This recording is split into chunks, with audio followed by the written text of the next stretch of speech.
welcome. This week, we are celebrating International Women's Day with a week-long series of events honoring women's resilience. International Women's Day occurs annually on March 8th, and it was officially celebrated for the first time more than 100 years ago. It all started in 1908 when 15,000 women joined forces in New York to protest unfair working conditions, exploitation, and a lack of voting rights. The following year, in honor of those brave women, National Women's Day was declared in America, and soon it went global. In 1911, International Women's Day was observed in Austria, Denmark, Germany, and Switzerland, and more than 1 million people turned out to rallies all across Europe. It's grown and evolved over the years, but the spirit remains the same. International Women's Day is a global day celebrating the social, economic, cultural, and political achievements of women worldwide. It's a call to action for uplifting women, raising issue awareness, advocating for gender equality, and promoting partnerships and collaboration. The official theme for International Women's Day 2021 is Choose to Challenge. A challenged world is an alert world, and from challenge comes change. So let's all choose to challenge. To kick off our event today, we're fortunate to have with us Bob Dougherty, Dean of the Forbes School of Business and Technology at the University of Arizona Global Campus. Our Center for Women's Leadership was envisioned and created as a direct result of his support, leadership, and commitment to the promotion of gender equity in business. As an alumnus of Harvard University, Columbia University, and the University of Cambridge, Bob has an extensive background working in executive leadership roles across multiple industries and frequently serves as a presenter and speaker addressing topics that range from higher education to venture capital investing. We are very fortunate to have his ongoing support and leadership. Please join me in welcoming Bob Dougherty, Dean of the Forbes School of Business and Technology. Thank you, Brandy. Hello, everybody. As Brandy shared, I'm Bob Dougherty. I'm the Dean of the Forbes School of Business and Technology here at the Arizona Global Campus. I would like to extend a very warm welcome to everybody attending the event today and express our sincere gratitude to all of you, but especially to our esteemed keynote speaker and our panelists. As we come together to celebrate International Women's Day and really recognize women's resilience, we are honored to welcome several very accomplished global leaders. We are fortunate to have as our keynote today, Madam President, Dr. Amina Gurubhakam, who served as the 6th president and the first female president of the country of Mauritius. Following our keynote with Madam President, we will enjoy a great panel discussion with our 4 well-respected international leaders. Again, welcome. We are delighted to have you as we celebrate global women in leadership. Thank you so much, Bob. Now, without further ado, it is time to kick off our event today with our keynote. We are delighted and honored to have with us today Her Excellency, Dr. Amina Gurubhakam, the 6th president of Mauritius. She was their first female president and only the 3rd female to have served as head of state. A true scientist at heart, she holds multiple degrees in the sciences, including a doctorate in organic chemistry, and is passionate about biodiversity. She served as a professor and leader in the university setting, and she's also served as the managing director of CIDP Research and Innovation, which is the International Center for Pharmaceutical Development. She's been named one of foreign policy's global thinkers, and we are both humbled and excited to have her with us today. Moderating the keynote is our own Dr. Maya Zilahich, Fulbright Specialist, full professor, and department chair of the Advanced Management Studies at the Forbes School of Business and Technology. She's a global dialogue partner at NAFSA, the world's largest nonprofit association dedicated to international education, and serves on the board of advisors of the International Fellowship Program in Arbitration and Scientific Assessment. She's co-author of the popular book, The Power of Perception, recipient of the Amity Academy Excellence Award, and was recently named in the top 200 leaders to follow by People Home. Dr. Zilahich, I will turn it over to you. Thank you so much, Brandy. Thank you, everyone, and welcome one more time. I will start our discussion today with a quick interview with you, Madam President. We are truly honored that you've decided to join us. I've been following your schedule. It is quite hectic, and I know you and all of our panelists are joining us in the middle of the night, so we really appreciate you. The very first question that I have for you is as follows. This week, we're celebrating the accomplishments and resilience of women. As a sixth president of Mauritius, you've reached the pinnacle of leadership success, not only in the area of women leadership in general. When you think back on your career, did you see yourself in the role you are in today, or did you make changes along the path?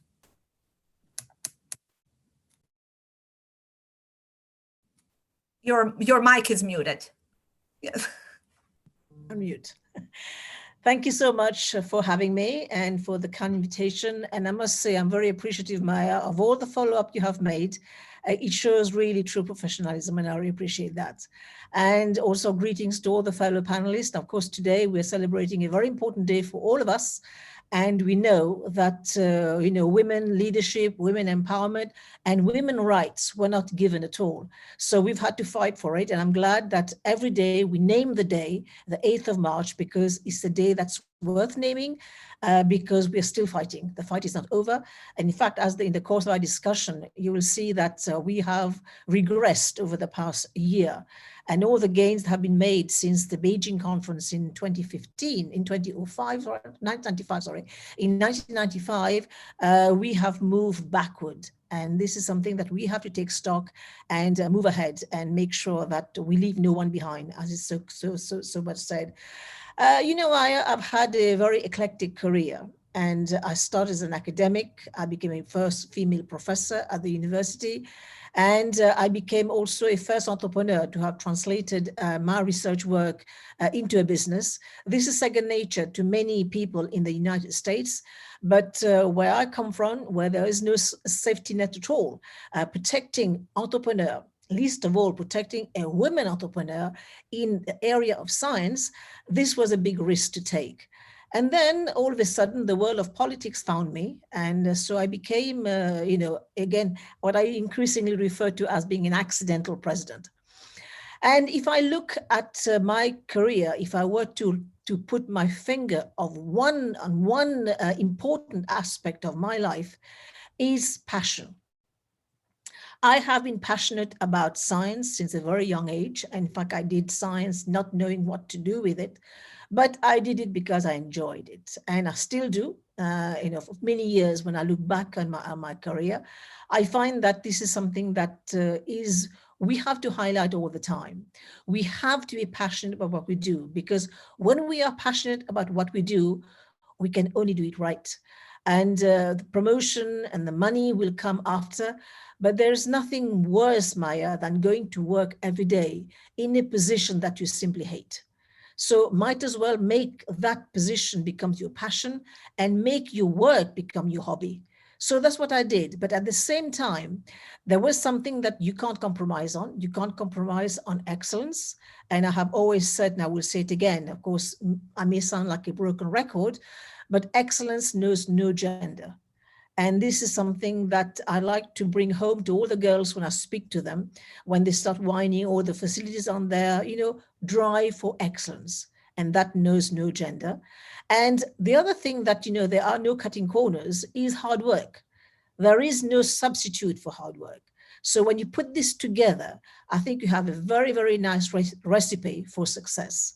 And the road, that road on, towards success, to me is still a journey. You're never there.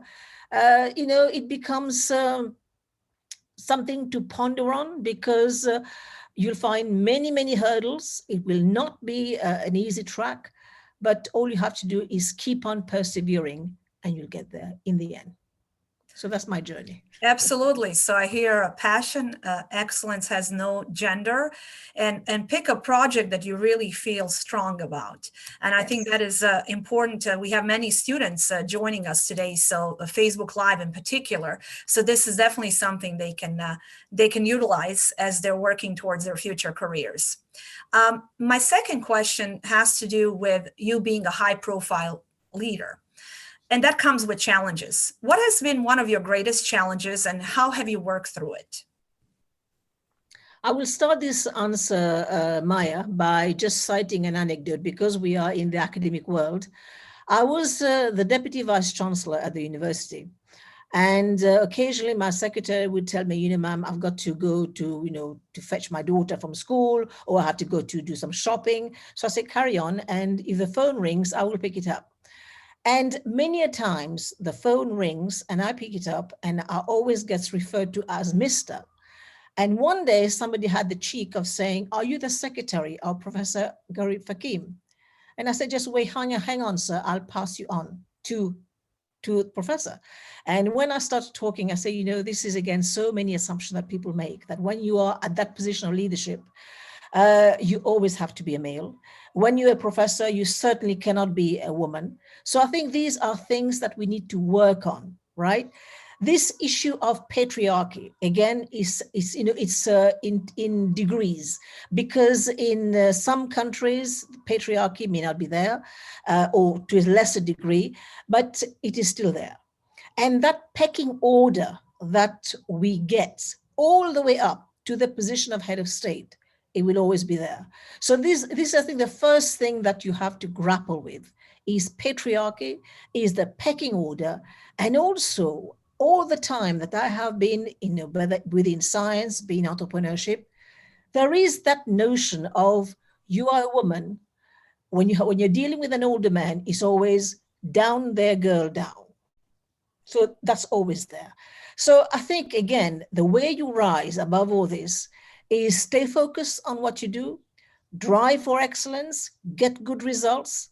And when the promotion comes based on the face value of your portfolio and nothing else. So always, produce the best, give the best of yourself. Because if you adopt this attitude, you simply can't go wrong. Having said this, when you are at the position of head of state, already you are in a very, very big minority, because, everywhere, in fact, in the United States, you've only this year got your vice president. And so there are very, very few ministers. So making yourself heard is an issue when you're a professor, when you're an entrepreneur. When you are a head of state, they have no choice but to listen to you. But still, in some instances, you feel that they're making, they're making you a favor by listening to you. So these are issues that as women, we have to grapple with. But at the end of the day, it's the content that you bring to the table, your speech, your messaging, your voice, how you speak, how you behave yourself, and how you pick yourself up. This eventually commands respect. And there's one thing that we bring to the table, Maya, and this has come up very, very massively last year during the COVID. The female leadership is totally different from male leadership. We lead from behind. We add value to members of the team. We are empathetic. We listen. And this is something which is so, so, so important. We listen. And when I was in office, I learned from my mistake. And this is again where many leaders fail, because they never learn from the mistake, be it through sheer arrogance, because the ego comes in the way. But as women, we tend to listen. We tend to be more pastoral in the way we lead. And also, as a scientist, I can tell you, those female leaders who had some background, who had good training, and we saw how Angela Merkel, actually navigated through the pandemic, how composed she was, and also she was a scientist. I think the way we think as scientists, we are Cartesian in our approach, we take decision on advice, and these are key messages to take home, is we listen to sound advice, to the scientific discipline, to science, we listen to them, and to the scientists. We are empathetic. People who die just didn't become part of the statistics. We use the death to make it matter. And we made sure that the families knew that those who died, they didn't die for no reason. They mattered. And this is female leadership, I think. And this is where when we talk about gender, we need to bring on the way female lead, which is completely different to the way men lead. But one thing advice I have to give to young girls who are listening to me today is, when you are at leadership position, please do not change to become a man. Stop wearing gray or black or white. Be colorful, be proud to be a woman. There's nothing much more exciting than to be a woman and to make yourself being listened to. Absolutely. Actually, female leaders are leaders from the heart and leaders of empathy. And it does appear that at times it's almost as if we have to suppress our strength in order not to be perceived as overly aggressive. So I love that advice that you give to especially young audience members that are listening to us. You can still be feminine, you can still be beautiful and wear bright colors while being strong and while being that leader with strength and empathy. Yeah, just one thing, Maya, as well. You mentioned one word, aggressive. This is something that you'll come up all the time when you're a woman leader. You will always be aggressive when you are raising your voice to make a point. You will be feisty. You will be, difficult. You will, these are epithets which are very often associated with women. And this is something that we have to fight against. And this is unacceptable because when a man raises his voice, he's perceived to be a leader, to be strong. But when a woman raises her voice, she's aggressive. So this is simply not acceptable. And as a community of women, we have to work on that. Absolutely. Completely agree. Well, our third question, maybe a bit more difficult. What do you believe is the single greatest obstacle to social justice on an international level? And how can we overcome it? And I say it's difficult because there's so many obstacles to social justice. But if you were to pick one, I would use two. I will come up with two social injustices. One of it, of course, is inequality. And we have seen how big a scourge this has proven to be, at least over the past year. The chasm which is existing now between the have and the have-nots. And this, to me, is very, very corrosive. And what is worse is that now with the power of social media, those who they are the have-nots, they will know what exactly they're missing. And I think this is, to me, terrible, really, really a disgrace to the human race to see that level of inequality. The second inequality that I think will matter very soon to all of us is climate injustice. And climate injustice, especially from the continent I hail from, Africa, we haven't polluted, we haven't emitted greenhouse gas emission, and yet we will bear the brunt of the impact of climate change. And if you go even smaller to the country I come from, an island, many islands are bound to disappear, and because of the rising sea level. So I think this is again where, Maya, we call for a multilateral action. We call for multilateralism. We call for the power of institutions at the global level to make it happen so that we can see that climate justice happening, so that, in the spate of other pandemic, because we are not out of the woods just yet, because what is going to happen very soon, Maya, is that the climate change pandemic, if I may use the word, will soon make the COVID look like child play. And this is not something that many leaders do not think about, and yet it is here, it's latent, and it's going to happen very soon. And I think as a global community, we have such a strong responsibility to come up with plans and come up with solutions. And I think this is where maybe those empathetic leaders from the heart, female leaders, will play a pivotal role. So one can hope. Our last question for you has to do with the fact that our audience is quite diverse, but they have one shared interest, and that's why they're here with us today. And their shared interest is supporting and advancing women's leadership. We have many of our students and young women in our audience. What parting thoughts do you have for them on how they can best do this, pursue that female leadership?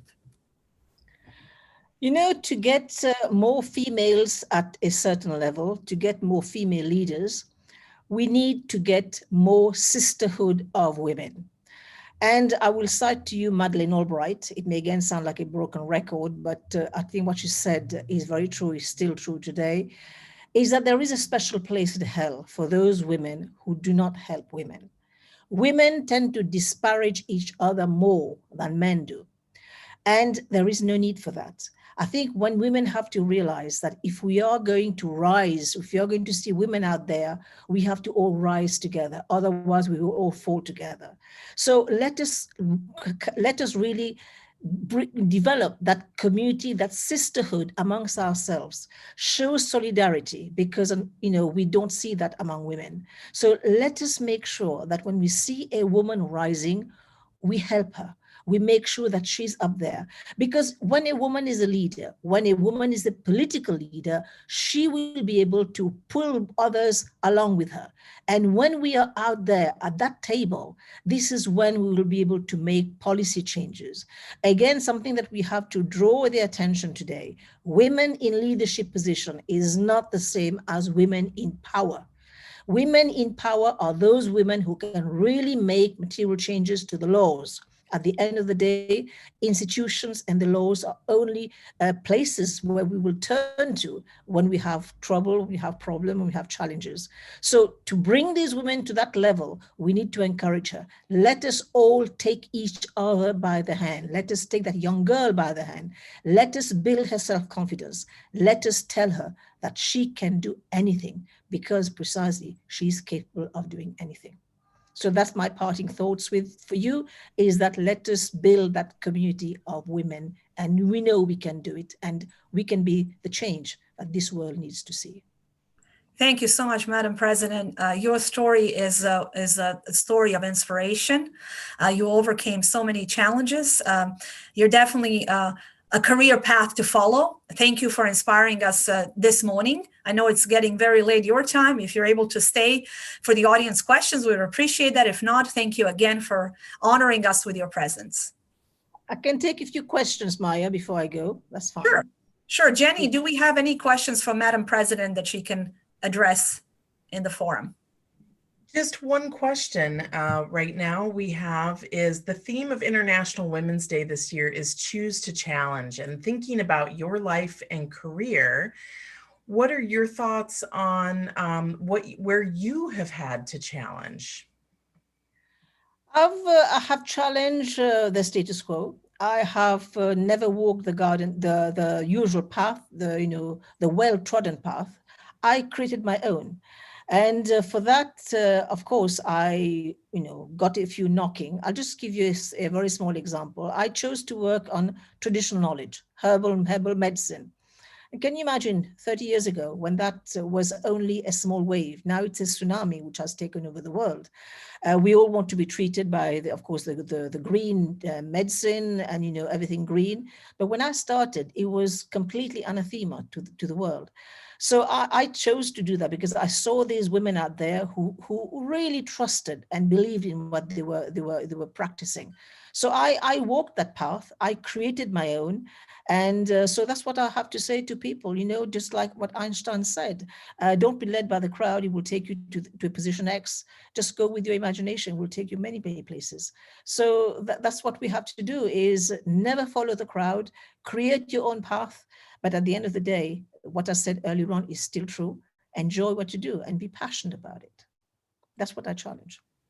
Thank you so much. We've had a few other questions come in. How can men best support, encourage, and empower women? We are talking increasingly about gender. So gender means both men and women. And you need the man, you need your father, you need the uncle, you need the grandfather. I was lucky to have had a great cheerleader in the name of my father. And so we need them all along. And also we find that when men sometimes mentor women, these women, they can make, they can move mountains. But we need the presence, we need the leadership, we need, of course, what they can bring to the table. And more importantly, we need them to listen. Because this is, again, where there's a problem, because men can be dismissive and they don't listen to that. But so ask them to listen, make our case so that they can help precisely change the laws. And this is where we come out winners at the end. Thank you so much. I can tell from the questions we have coming in that you're really inspiring a lot of people today with your words and your experience.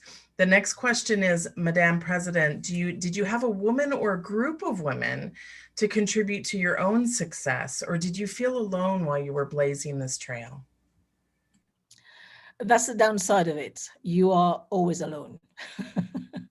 I benefited from the experience. I stood on all women's shoulders when I published the database on herbal medicine.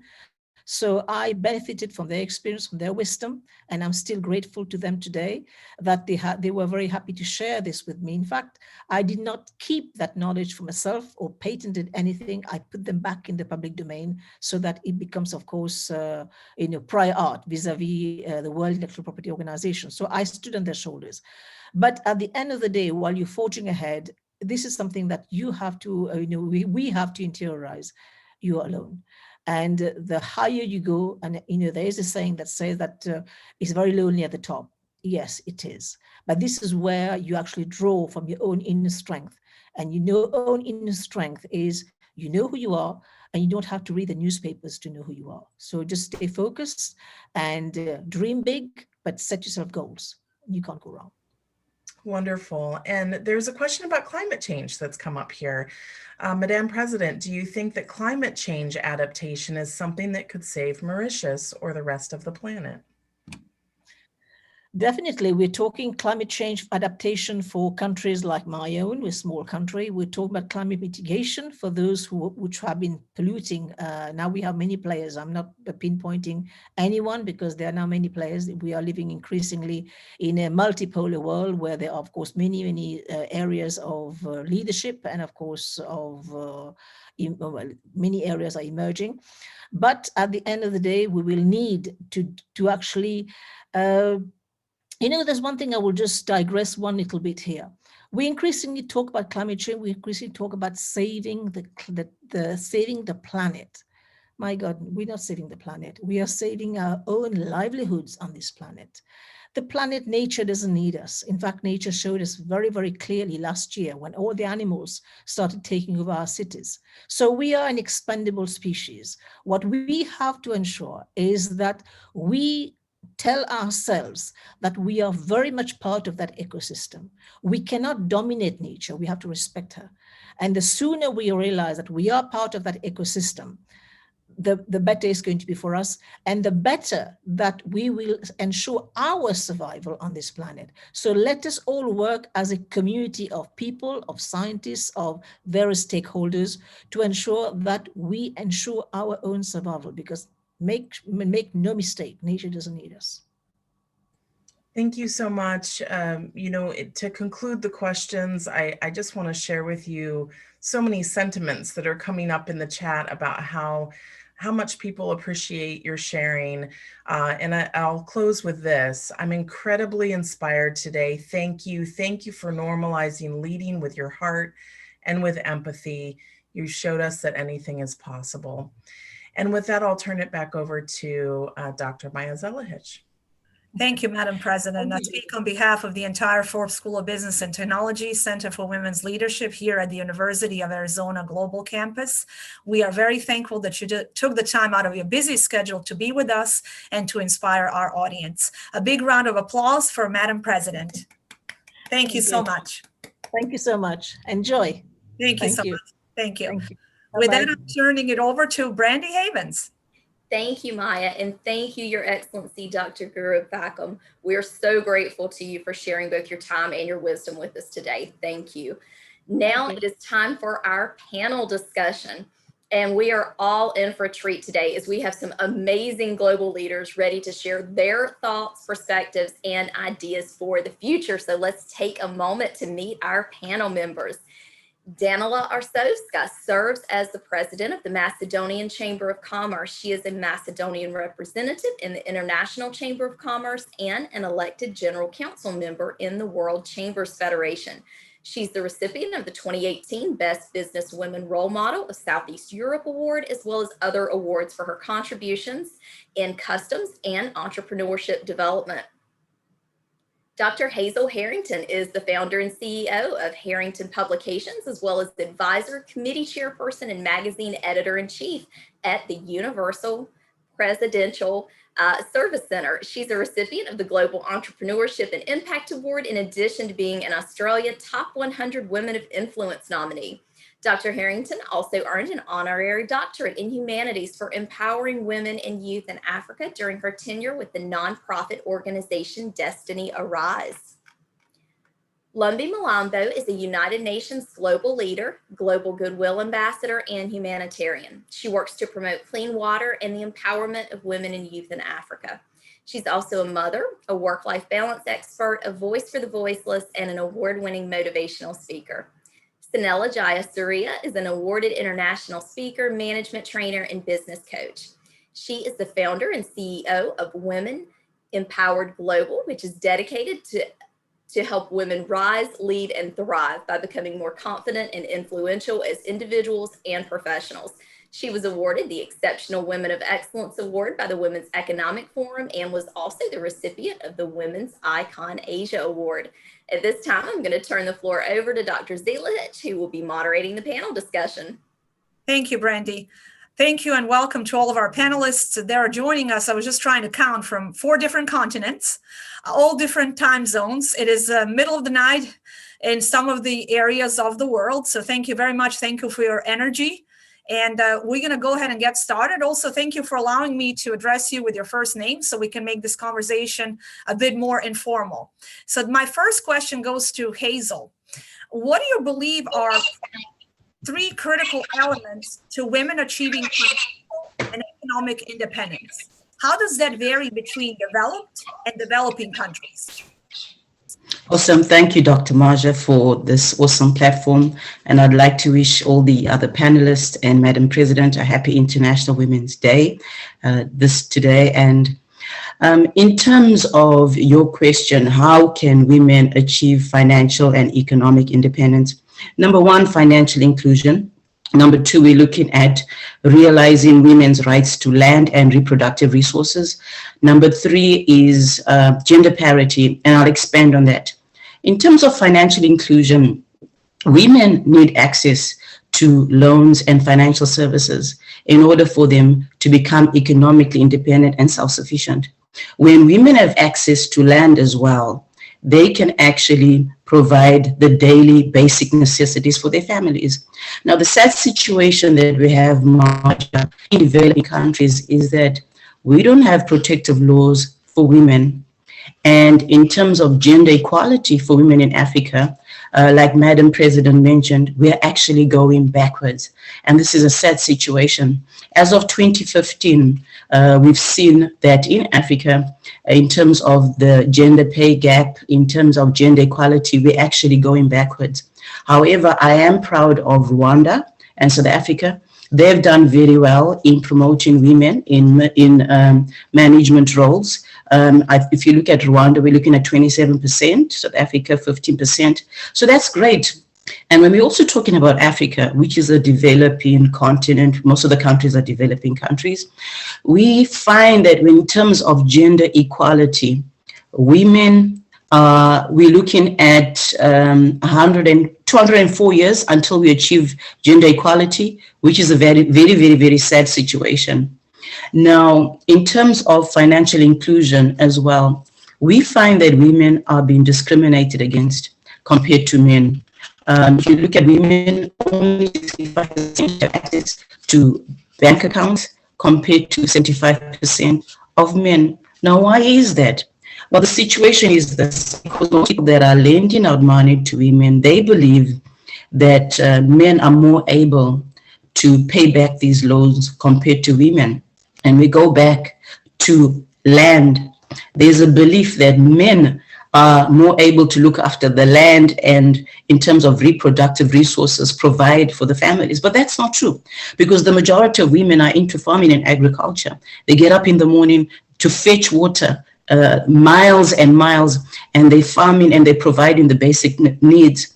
However, we go back to discrimination. Women are constantly being discriminated, not only when it comes to accessing loans, but also when it comes to accessing land. Why? Because when a spouse passes away, what happens is that there is a fear that most women will lose the land to family members that are male. So we go back to the issue of how can women gain economic independence. Number 1, we need to make sure that we have new policies and laws that protect women in countries whereby women are not given access to land due to cultural laws. and we need to see improvement in that area. And in terms of reducing the gender gap, sadly, women earn 2/3 less than men. And this is very, very, very sad. I was talking to one of my colleagues, and we were talking about one of our friends that actually is at the forefront of the COVID pandemic, and she's working long hours and she's getting paid so much less. And these things need to change. And if you look at what's currently happening with the COVID-19 crisis, do you know that most of the jobs that have been lost are women's jobs, not men? Why? Because they've got to look after children at home. And governments need to introduce new laws and regulations that help women to pay for daycare facilities. So these are some of the issues that need to be dealt with to support women and to promote gender equality. And I'm so proud of everybody that's on this panel today. But the most serious problem we have today, ladies, is that as leaders, we have a serious problem in the developing countries. I believe the developed countries are doing okay. But if you look at 104 years for Africa to achieve gender equality, that is sad.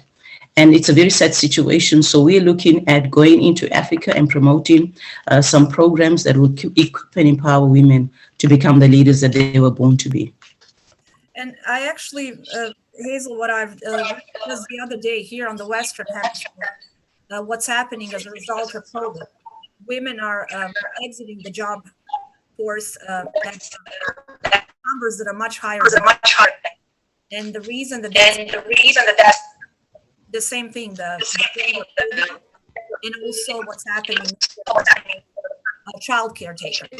So that is an issue in the Western Hemisphere. So thank you for that. My next question goes to Cinella.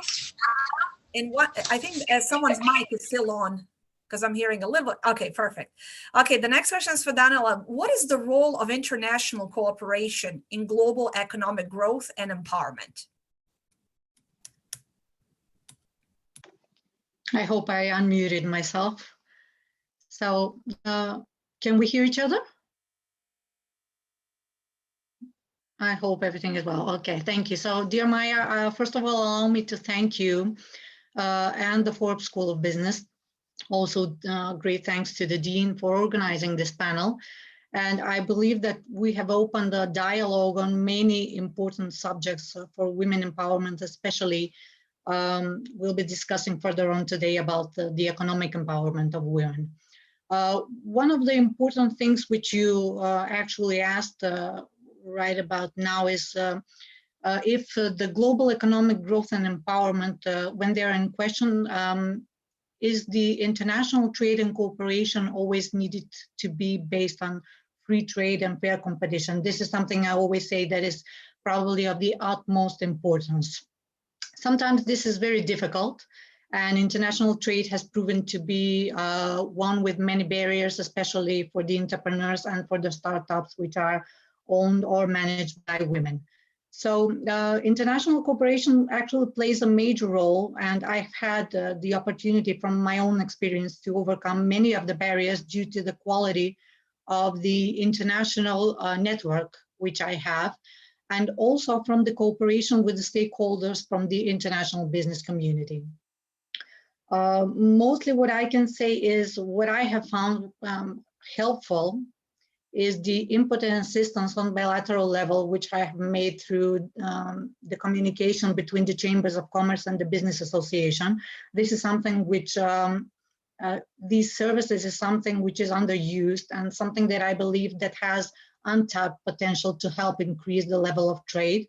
And today, I know that we have a lot of students from the Forbes School of Business, and I would really, really encourage them further in their career if they decide to go be women or men entrepreneurs and create their own startups to get acquainted with these services that the Chambers of Commerce and the business associations have. Because this is something that really not many of the people out there know about, nor they use it as frequently as maybe they should. Also, there are several international organizations and initiatives which play a great role, especially in the policy creation and advocacy when global trade and cooperation are concerned. And for one of those, I can say the International Chambers of Commerce, which I'm also part of the governing body as well, plays really a crucial role in international cooperation and trade. So to summarize it all, the international cooperation and networking can really play a great role, not only in the growth of the SMEs, which are owned or managed by women, but also in general, they can play a really great role in the overall global economic growth. I hope that further down today, we'll have the opportunity to discuss or maybe answer some questions on what are the importance, what is the importance actually of some of these networks, and how the young people which are starting with a business or which are entrepreneurs can utilize them to be more successful while they're working, while they're advancing, and so on and so forth. But in general, I would highly recommend them just to look on what are the experiences that others have been doing, how others have been working on generally growing their businesses. And in the overall economic growth, it's just summary of all businesses worldwide, small or big, advancing and working together, increasing the trade cooperation. So we should focus on what people have already been doing and being successful in order to grow our own businesses. So thank you very much. Hopefully there'll be some questions, and I know this is kind of specific, but it is my expertise. So hopefully we'll have the time and the place for today to answer some of the questions. Thank you.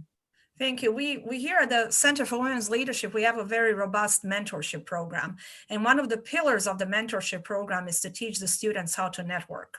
So going back to your points, joining the business chamber, joining different organizations, and actually look at how the others are doing it ahead of us, especially if you're venturing out to be a small entrepreneur, is of a crucial importance. So thank you so much for sharing that with our audience members.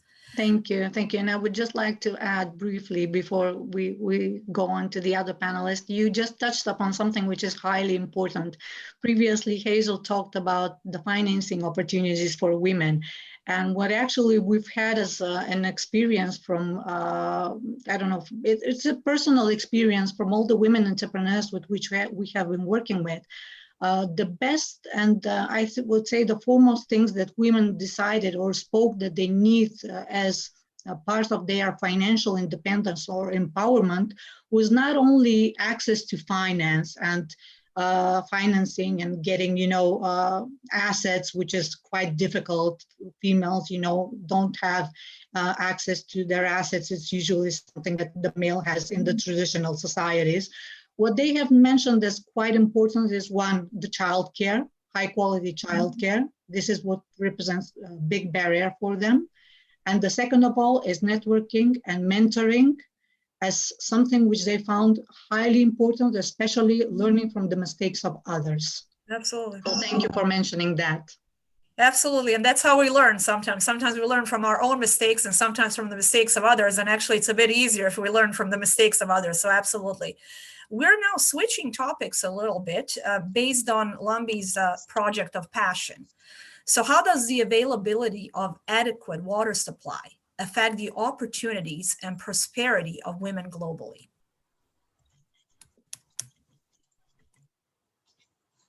First, I just want to say Happy Women's Month to all the women out there.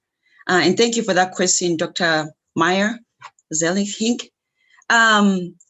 First, we know that collection of water relies heavily on women and girls who spend countless of hours walking miles and miles out there to collect water. And most of the times, frankly, this water is unclean and unsafe for human consumption.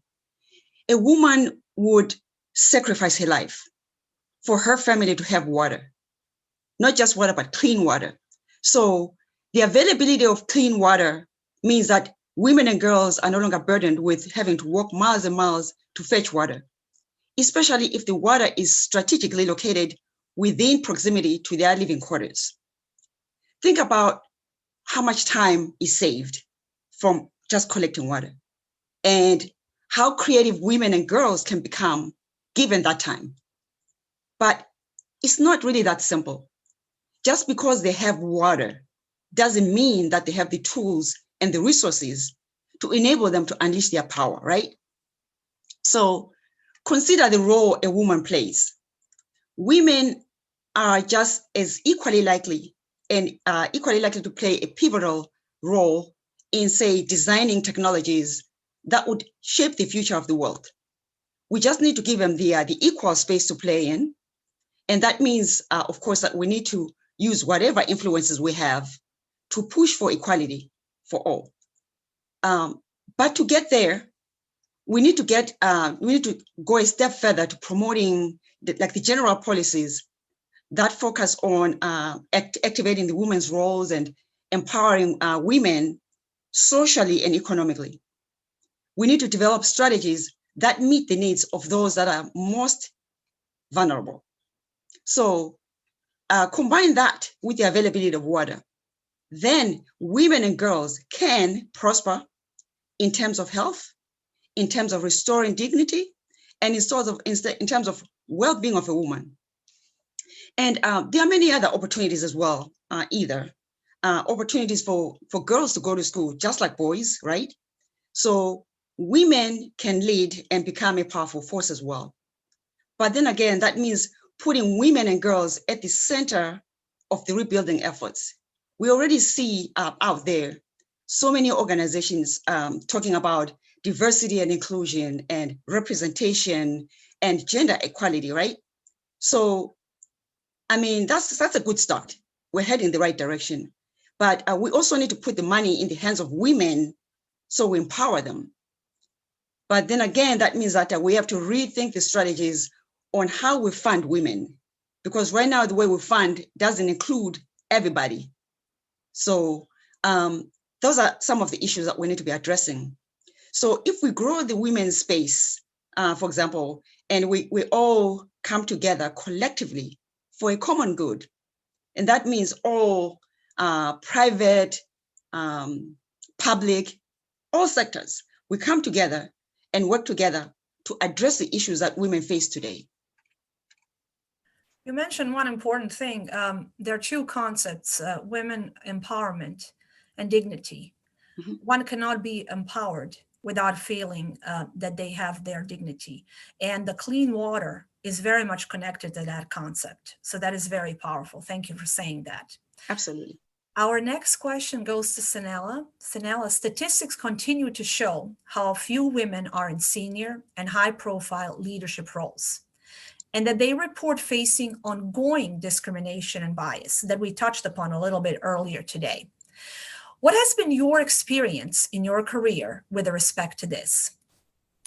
Thank you. Firstly, Dr. Maya, thank you so much for your warm invitation. So honored, excited to be amidst all of you today. So I'm thinking about your question, and the first thing that comes to mind is I don't have a shortcut answer to this one. So this is a story. I'll give you 3 incidents that I can think of just now.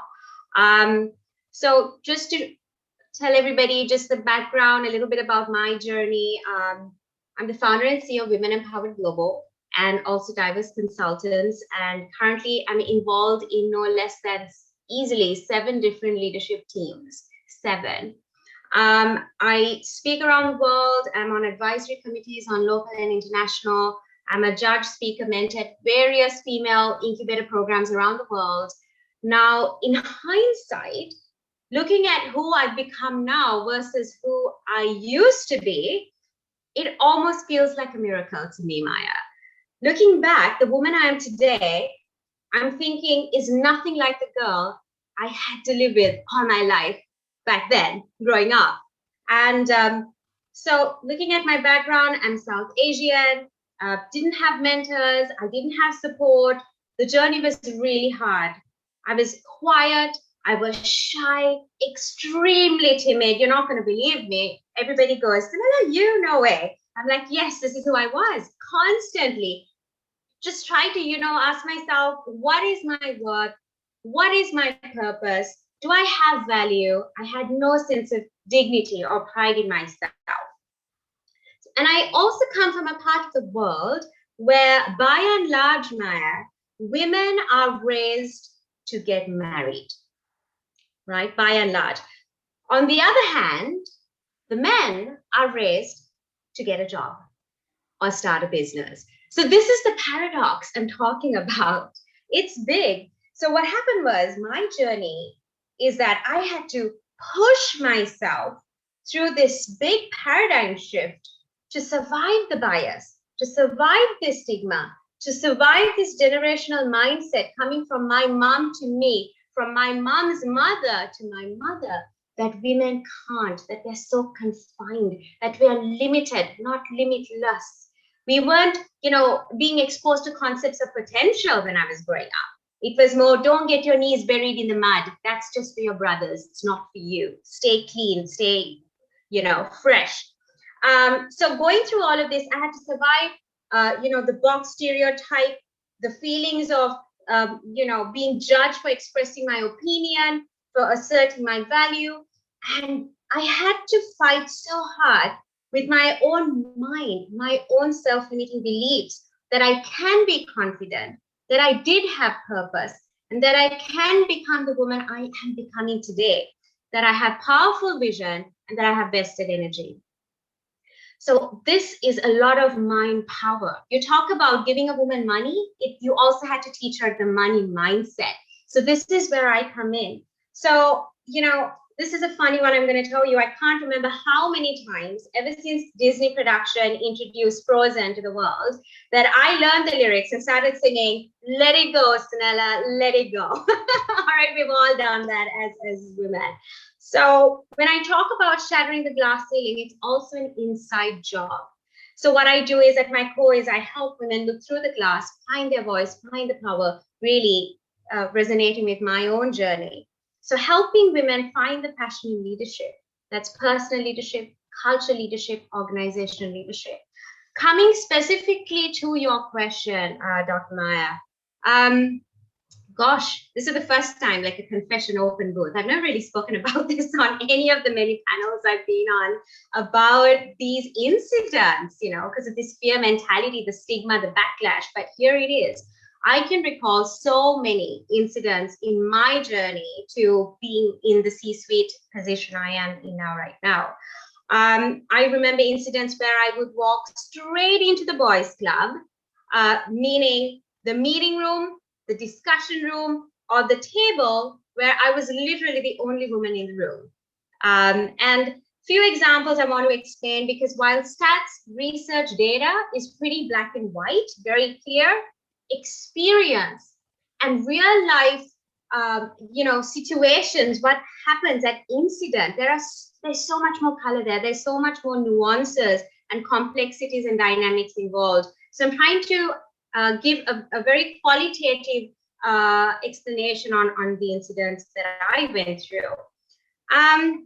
So at our Global IWD Summit yesterday, one of our male speakers from the Nordic region was sharing about the importance of male allyship and the significant impact it could have in our mandate. And I'm so happy we are talking about, how real these pressing issues have become for women and how men can actually contribute. So looking at my journey, the first incident I want to talk about today is my new to management career stage. All right, because this happened in 3 different parts. My very entry level to management, I was very young. There was an office social function. This is going to shock you, but this is important because you have such a beautiful, diverse audience connecting from around the world. So I must represent that voice. There was an office social function organized for the retail department. And one of the senior line managers got really intoxicated and started a fight with the music DJ for not playing his playlist. Now, this male manager was in very senior ranks compared to me, was extremely rude, extremely disrespectful to the DJ. And I was just starting off in my, career as a first-time manager. And what happens is the company, this multinational, mind you, brought me into the organizing committee. And I was responsible to just, support around, give a hand, helping hand. Long story short, guess who got the warning letter from HR for this entire reputation crisis in the company? This little young first-time female manager, because I had apparently failed to give a preferential music list that the DJ could have played that day. That was a day I was introduced to absolute disempowerment. Being in Mauritius, a first-time female manager, I felt so discriminated, absolutely demoralized. And I went to HR that day and I said, this is not right. And she said, Cinella, what happens in Vegas stays in Vegas. What really happened that day? I explained the situation, and it didn't even take me 5 minutes down the elevator. I go in and my immediate boss says, I heard you had a chat with HR. So this is what I'm talking about, the hypocrisy. So when we talk about diversity, equity, and inclusion, it's about companies and leadership being honest to that agenda. So that's just the one example. And there are so many others that I'm not going to cite today because of the interest of time. But what I do want to say is that in my experience, just this one story I gave you is just one of them. It's my experience. It's my struggle. It's my truth. And each of us have our experience, our struggle, our truth. And that's powerful. Don't discount it and don't shy away from it. Because when we come together at powerful forums like the one today organized by the Center for Women Leadership, by the Forbes School of Business, that's impact. Because what I shared now could resonate with someone, somewhere, going through something, and never discount that. Well, it's actually there are many interesting stories as you were speaking. There are a few things. I think everything comes from the concept of, from your households, because you said how we're being raised a certain way. So I think that we cannot underestimate the power of a male support, whether, as Madam President was saying, brothers, fathers, grandfathers. I had an incredibly supportive grandfather in particular, who would actually play chess with me in the morning, and then afterwards we would actually study history, geography, philosophy, and he kept asking me for my opinion. So empowering me, asking me all those opinions, and I was 4 years old, 5 years old. What is your opinion about this political situation? How would you solve this conflict? I thought that was normal, but actually later on I found out that wasn't. But those are those men in our lives empowering us and pushing us further. What we're going to do now, and this message is for our audience, our very own Jenny Walker is collecting your questions. We have a second round of questions for our panelists, but they will actually provide a very short answers to those second round of questions in order to get to the audience questions. So please utilize the chat pod or the question box for the questions, and we're going to go in a reverse order. So we're going to go with. Okay, so Hazel, for women who may be new to the professional arena, and many of our students are, what are the secrets to making positive and lasting impressions to build and grow business relationships? Excellent question. Well, I'm an executive coach and I've coached thousands of clients. And one thing that I'm always stressing is to be authentic, to be your real self. No one can be you. So I find that when you're building relationships from the beginning, be yourself. Don't compromise on your values and your ethics. I also work for an organization where we train on ethics and leadership. And we find that sometimes some women go and do things that they don't want to do, go to late meetings because they don't want to be left out by the male counterparts. And they compromise on their values. And I like what Madam President said. She said that you don't have to change yourself when you become a leader. You don't have to wear gray. You don't have to wear black. So in terms of building relationships, be authentic, be yourself, network. Your network is your net worth. Create value. Relationships about give and take. And I like what Daniela talked about when he talks about mentoring. I've got an excellent mentor, and he's a male mentor. And here's the thing, is that mentors help us to grow. They help us to go faster where we need to go to. So there's no harm even on this platform from today, the students getting a mentor. It will help you to get where you need to go to. And so that's what I would do. Be your true self and don't compromise on your values. Thank you for mentioning mentoring. To all of our students, let me do another plug for our mentorship program. So we have a very program for our students. Mentoring is of incredible importance. So thank you for mentioning this. Our second question for Danila goes, you and I come from the same region. We're coming from the Balkans. That region is quite patriarchal in nature. Yet you have achieved a tremendous success, not only within Macedonia, but at the international level. And I'm very, very proud of you. What do you believe are the most important skills for women to achieve leadership role in business and government internationally?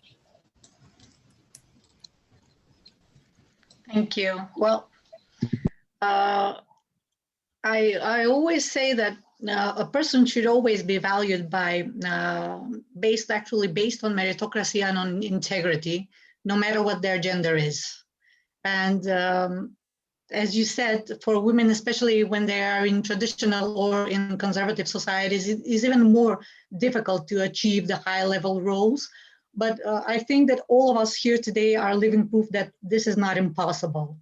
So you need to build on those values that we are always talking about, and we're not talking about them in vain. You know, we're talking about them because they really are the values which can help you achieve results. So I always say that when one stands with integrity and builds his network to be strong, to be based on quality, one can achieve the envisioned far easier than the others, probably because of that network support. So the message I would like to convey today is for all of those who are thinking about their future career advancement, for all of those who are thinking about their own growth, they have to invest in oneself. You need to invest in your education. You need to invest in knowledge. You need to invest in your good manners, in building the best version of the person which you aspire to be.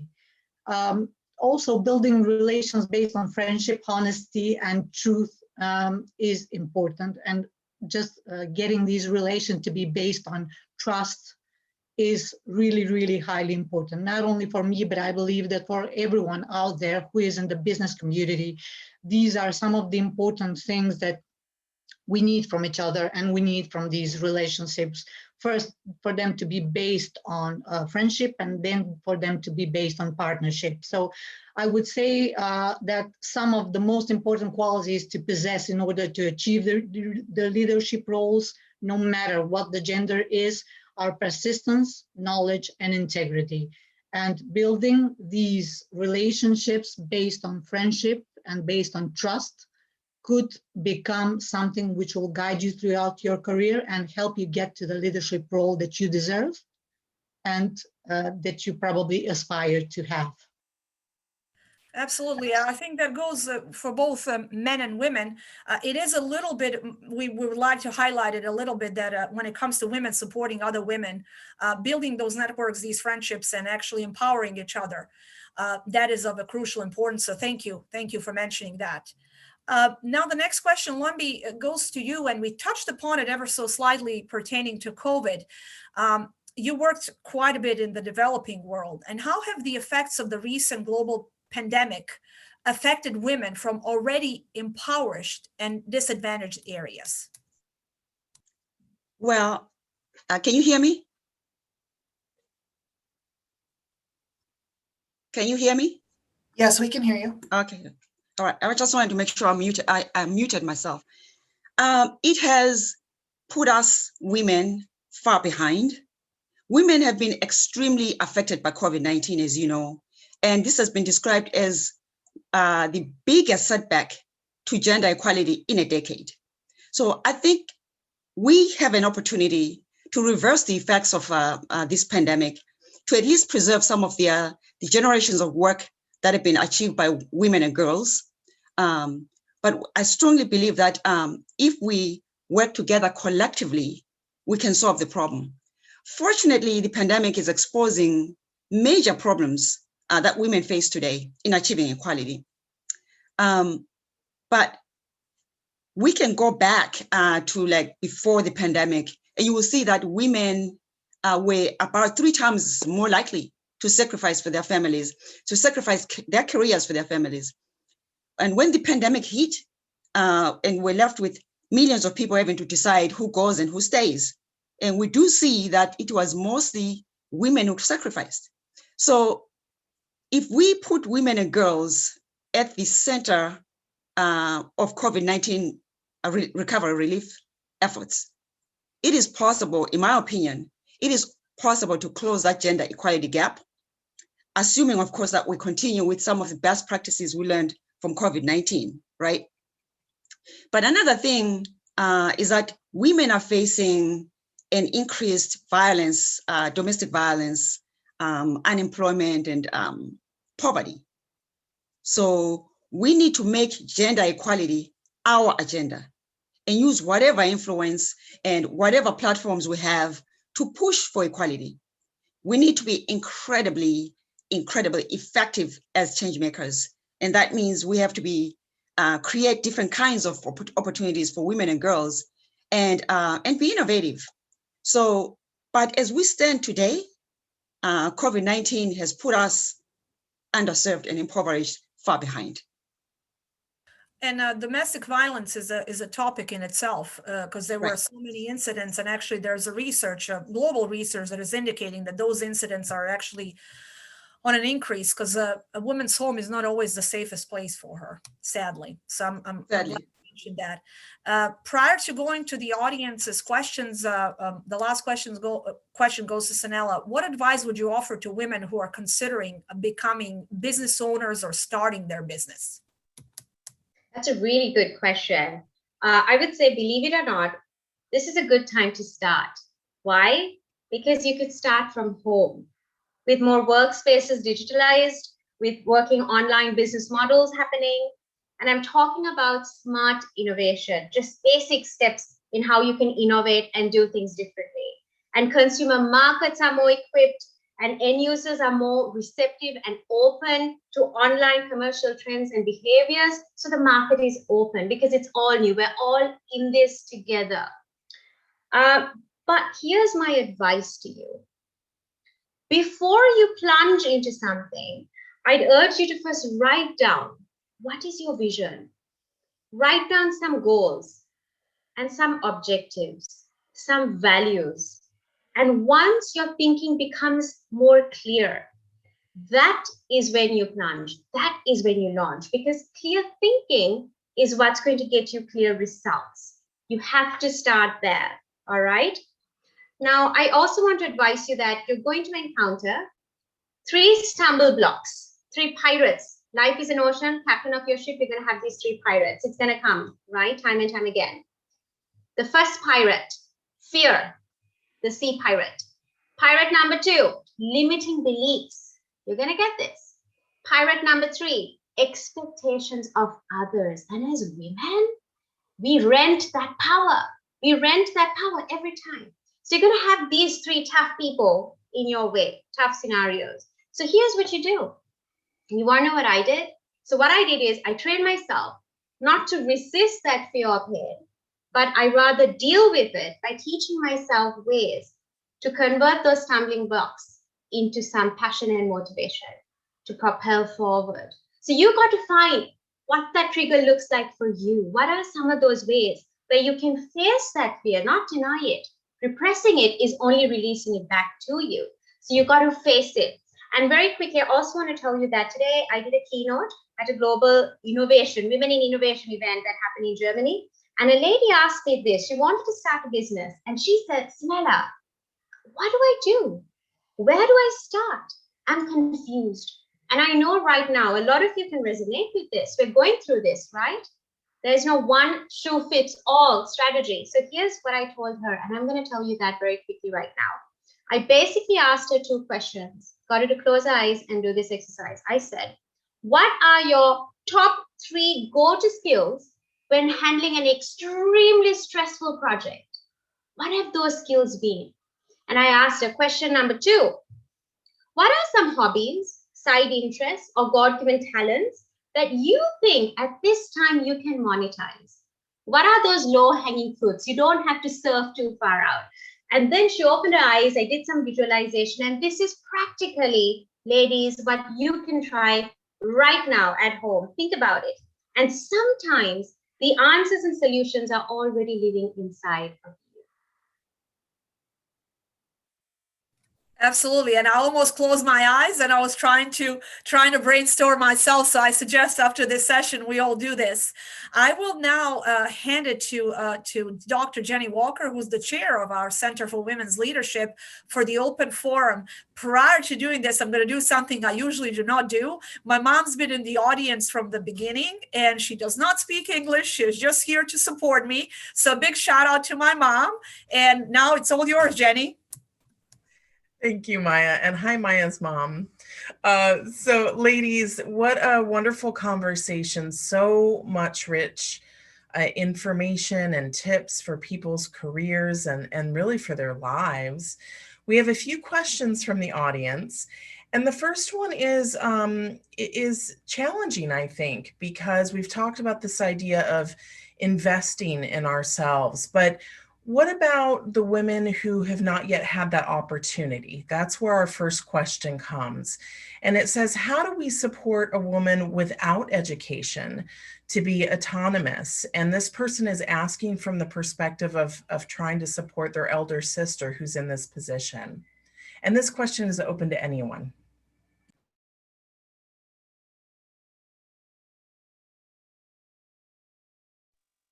I would definitely say an accelerated solution would be mentoring. We need to get her the right access to mentorship. She needs that because we still have a scarcity of role models that are women that are coming out, and there are so many out there. If there is a catalyst, can we be that catalyst to connect these dots for women around the world and give them access to the right coaching and mentoring? I think that can go a really long way. It's not just funding. Funding is just one dimension. Every time I do a lot of work in Africa, I'm the president of the African Women Leadership Forum. We do a lot of mentoring and coaching and guidance systems for women there. And first thing they say, Cinella, can we have funding? And like I said, it's not just about the money. It's not making money. It's a money mindset. You got to teach women that too. That's why startups, you have 1 in 4 startups in US are women founders. But the success rate, the sustainability, the survival rate is so less. Right? So this is why that mentorship component is so huge. Thank you, Cinella. Would any other panelists like to weigh in on this? Yeah, I'd like to talk about networking. You know, when I first came to Australia, I don't have thousands of dollars, but I wanted to go out there and meet people and understand the culture. And when I went to a lot of women's events, I started meeting other women, and opportunities started coming my way. So it goes back to what I was saying earlier about creating value. The importance of networking is that when you go out there to networking events, I know we've got COVID, so you can still go online, join LinkedIn, meet people. Here's the thing, create value first. Relationships about give and take. And I've noticed that when you create value for someone in the beginning, they'll remember you. It may not be a day, it may not be a month, but a year later, they'll be grateful that you introduced them to someone. And here's the reality. Everyone has something to offer the world. You got to dig deep and find out what are you good at. I don't believe that that each and every one of us doesn't have a gift that we can offer the world. Some of us are singers, some of us are passionate about playing the piano, nursing, and tap into your natural given gift. And I tell you something, people will pay for what you're good at naturally. Thank you, Dr. Hazel. The next question is for Donella. This is on the topic of entrepreneurship. And someone said, you mentioned your chamber works with other organizations via agreements. You also encouraged entrepreneurship. Can you expand on how your chamber's agreements, partnerships, and collaborations help women entrepreneurs excel? Thank you. That's a very nice question. Well, I mentioned chambers of commerce and business associations first because not a lot of the young people and young population when starting with businesses and becoming entrepreneurs know about what are the benefits that they can use while being a member of such organizations or associations. So I would say the first one is we'll help them within the organization to find mentorship The second would be we work on building their qualities and on showing them how they can utilize them so that they can make their businesses become stronger and better in a shorter period of time. And what is very important is that in general, we increase the awareness within the organization on how women can be very, innovative by offering new perspectives and new ideas, something which I would rather have to say of men being in business for hundreds of years maybe do not have at this moment the uniqueness, the new perspectives of someone who is now new to business. We offer them the use of our networking, meaning they can actually offer their products, their services, and what they have as entrepreneurs to a wider audience of businesses who can then become their partners. So meaning this is a network of thousands of businesses which they can use in order for them to advance. And furthermore, outside of the organization, they can utilize the services and the agreements which we have with international organizations so that they can actually advance in international trade and actually increase their trade capabilities and capacities as an entrepreneur. As you know, in a global world and in a global environment, we cannot be limited by our borders of our own countries. We can offer our services by the use of digitization and the use of new technologies and actually sell our products and services worldwide. So this is how we help them. We help them achieve their full potential by being able to use all the services which are out there and available for them by us. Thank you so much for that. We're really fortunate to have the perspective that you bring from a Chamber of Commerce. I would also add our small business networks that are out there. Tapping into these is so important for women entrepreneurs, really any entrepreneur, but especially women who need to get some traction. The next question we have is for any of our panelists. How do you support your own personal well-being, stress management, and happiness while you're achieving your goals? Well, for me, I pretty much, because I know how much I can take, I never take more than what I need to take. I control myself. I control how much I consume, how much I can take. So in order for me to manage, I set those values for myself on a daily basis.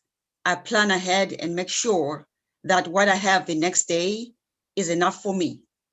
And anything else, there's always going to be another time, some other time, another day. So it's really all about time management and being aware of yourself and your health. My health comes first. I always say that when I introduce myself, I always say that I'm a mother and a wife first.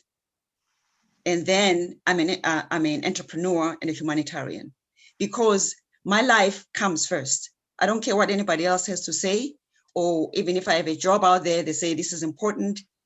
What comes first is me, and making sure that I'm able to manage what I have. No one else can manage my life but me. I have to feel how I feel. What I feel is me. No one else can feel how I feel. That's how I handle myself and everything else around me. After this session, Lumbi, I'm going to call you because you need to teach many of us how to do that. We need a immediate workshop after this one. Yes, absolutely. Anytime. Who else would like to share their thoughts on this? I'll share. I believe in creating daily good habits. One of the things that I always start off with in the morning is prayer. I am a Christian, and I love praying. I believe in Jesus, and that keeps me going, gives me peace of mind, and I just love it. And besides that, I'm also exercising. Thank you, Lumbi, for mentioning that. That just starts the day right for me. And I like what Lumbi said, is that, we've got to be able to create the balance in our lives, because there's nobody on this platform in the world that cannot be replaced. I see people CEOs working late at night, neglecting their families, and the minute they get sick, they're easily replaced. So here's my advice to the students that are watching. Create the balance. Family matters. And especially when you have children, they are watching you and they are sponging off you. And yeah, create good daily habits. Thank you, Dr. Hazel. Would anyone else like to add? I would say music helps me. I'm very spiritual. I have just today, I had like my earpods plugged in. I was working today back-to-back panels, and I had this as well in between. So find what works for you. I think nature walks are very helpful. I think new ideas. I think creative when I'm in the park, when I'm with nature, that's helpful. And also, I noticed for me personally, if I hit a boiling point of stress that I'm overdoing myself, like a Ferrari and fifth gear and no fuel in the tank, you know what I mean? I would just push pause. I take a deep breath, count to 6, and I try to force myself to get into a fitness regimen, like a fitness routine. And, you know, all that negative tension, I kind of just release it through my workout, just a quick one. And I thank YouTube for that. I've got so many amazing fitness instructors, free lessons on YouTube. Thank you for that, Cinella. So it sounds like we've got a combination of managing our boundaries and our time, focusing on our health and our families first, and fitness. Fitness is a big part of that for many people, and prayer. Thank you for these tips.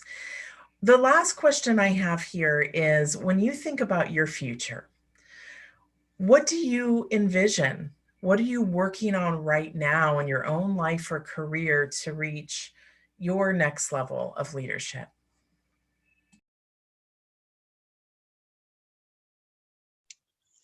So for me, when I think of my career and my life in the future, I envision a world where everyone is equal, where we're all sharing and women have larger spaces to share their ideas and to be heard. I imagine a world where we all have dignity, there's no one left behind, and everybody has access to clean water. Because think about it, water is the center of everything else, whether you ignore it or not, whether you want to know about it or not. Water is everything in life. No one can live without water. I don't care who it is. No one can live without water.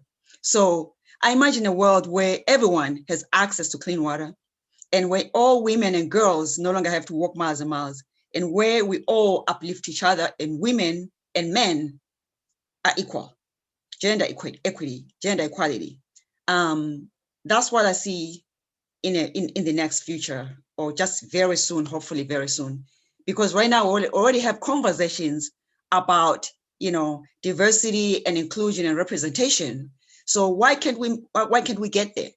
All we need to do now is to make sure that the way we fund women-owned businesses is different. We can't fund businesses anymore the way we've been doing, because it leaves a lot of women behind. But everybody needs to be included. So let's include everyone, and let's give everyone a platform to speak and be heard.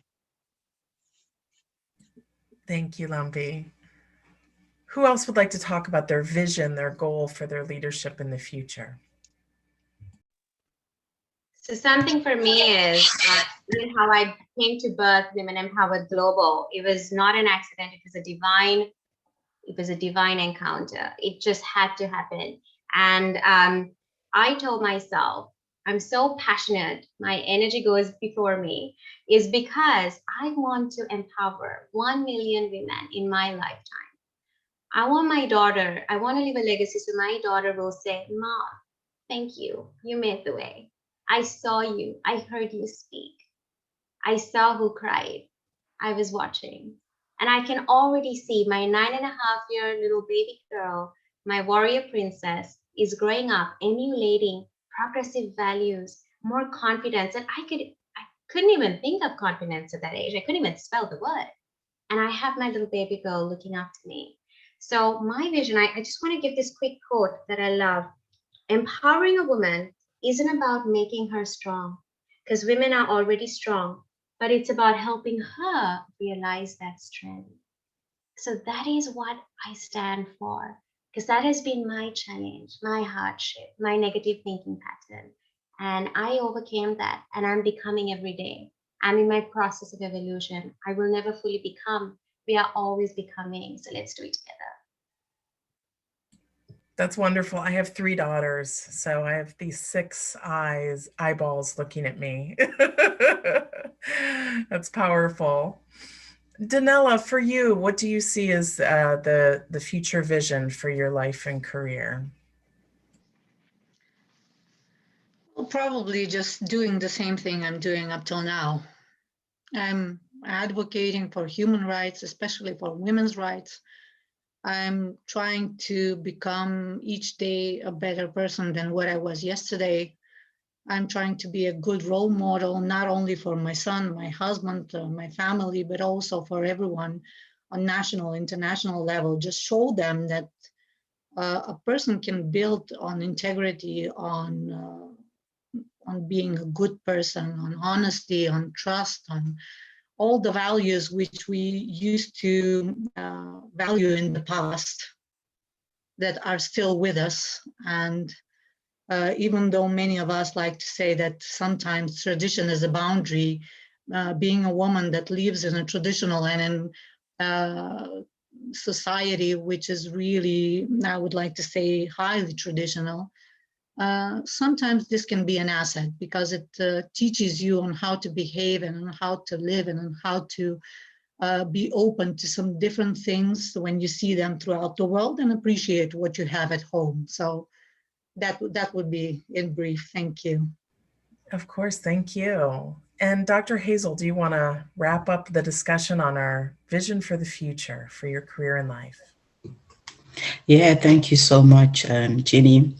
Lumbi, wow, so inspired by what you said, it just blew me away. You have such a precious soul. Cinella, Danella, I'm really having a fantastic time on this panel. Thank you, Dr. Maya, for this.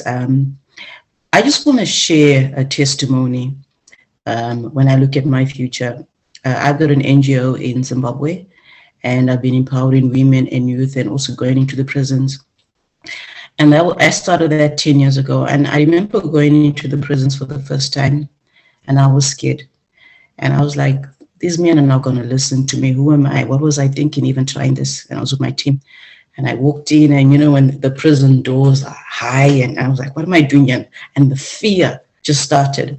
I got in there, and there's 5,000 men waiting for me in the open yard. And I began to speak and to share that there could be a better father, a better brother, and it's not over for them. And I forgot about that. 5 years later, there was a man that came to my restaurant, because I had a restaurant in Zimbabwe before I came to Australia. He came looking for me, and he said, hi, my name is, I won't tell you his name. And he said, you came to the prisons and you talked about me being a better father and a better dad. I was just so touched. I didn't know that I had impacted his life so much. And he told me how he had changed and how it inspired him. And so when I look at my future, yeah, I'm leaving a legacy for my children, but it's about empowering our future leaders, not only those that haven't done any wrong, but those that even though they've fallen, we can still lift them up even if they're in the prisons, and help them to believe that they can make a difference, they can change. And yeah, that's what I'd like to see in my future, that, somebody will say, you know what, Hazel empowered me, and we can all empower each other, to become the next future leaders. That's a beautiful sentence. One of my favorite quotes from Maya Angelou. She says, yeah, know what our legacy is. It is built by every person that we've touched in our lives. And I think that that's such a beautiful tribute to that, Dr. Hazel. So thank you. And thank you to all of the panelists for your authenticity and your sharing of your wisdom and tips today. With that, I'll turn it back over to Dr. Maya. I would just like to thank all of you amazing ladies. I feel so energized and so empowered, still calling Lumby afterwards to ensure that I master the putting myself first. But in any case, I know you took the time out of your busy schedules, logged in from, as we said, including Madam President, 4 or 5 different continents. Many of you are now going to bed, so have a beautiful night. Those of you that are in our time zone, have a beautiful day. Thank you again for taking the time to share your wisdom. You inspired us. You inspired our faculty members, our students, our members. And again, I hope I see you around the world at different events, and we will definitely be in touch. With that said, I'm going to hand it over to Brandy Havens. Thank you, Dr. Zilahich. This has been the most incredible day. So a huge thank you to everyone for making today's event possible. Our sincerest gratitude to our esteemed panelists. Thank you to Dr. Zilahich for moderating the panel. Thank you, Dr. Walker, for moderating the chat and questions. And a huge thank you to each and every one of you for attending today. Now, we want to encourage everyone to attend the other events that we're holding this week as well. Tomorrow, we have a special event featuring Kathleen Felix, who is a leader with UN Ops Africa. This event is especially exciting because we're also going to have an HR representative present who's going to discuss some career opportunities. So if you're interested in the amazing work that UN Ops Africa is doing, or you'd like to learn more about the opportunities in the organization, I would strongly encourage you to attend. On Thursday, we're going to have a free workshop led by Dr. Jenny Walker, focusing on life goals, finding purpose, embracing resilience, overcoming challenges, and enhancing fulfillment in your life. Dr. Walker is amazing, so you definitely want to take advantage of this absolutely free workshop. Last thing, we are wrapping the week up on Friday with our awards reception. We have 2 super exciting things going on at the awards reception. One, we are presenting the 2021 Award for Excellence in Advancing Women's Leadership to the Gina Davis Institute on Gender and Media. Now, for those of you who may think that she is just an actress, she is so much more. For going on 20 years now, she has been an absolute trailblazer in advocating for gender equality. And we have the CEO of the Gina Davis Institute, Madeline DeNono, accepting the award. Madeline is an impressive leader in her own right, serving in executive leadership roles with Anchor Bay Entertainment, Stars Media, the Hallmark Channel, Universal Studios, and ABC Television.